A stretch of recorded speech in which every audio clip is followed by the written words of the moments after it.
అది అర్ధరాత్రి. సమయం 2 ఉరుములు, మెరుపులు, భయంకరమైన శబ్దంతో వర్షం పడుతూ ఉంది. దినేష్ ఆఫీసు నుండి ఇంటికి వెళ్తున్నాడు. కారు మధ్యలో ఆగడంతో కారు దిగి ఇంటికి నడుచుకుని వెళ్తున్నాడు. ఆ వర్షంలో దినేష్కి ముందున ఏమీ కనిపించట్లేదు. అలా నడుచుకుంటూ వెళ్తున్న దినేష్కి వెనక నుండి ఎవరో గట్టిగా పిలిచినట్టు అనిపించింది. దినేష్ అక్కడ ఆగి వెనక్కి తిరిగి చూశాడు. కానీ అక్కడ ఏమీ లేదు.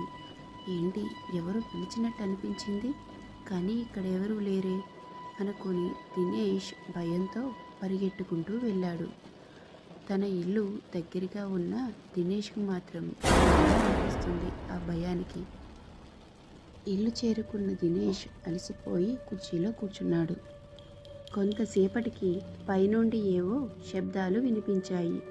దినేష్కి తెలివొచ్చి లేచి చూశాడు. ఏంటి, పైనుండి ఏవో శబ్దాలు వస్తున్నాయి అని పైకి వెళ్ళి చూడాలనుకున్నాడు. దినేష్ మేడపైకి వెళ్ళాడు.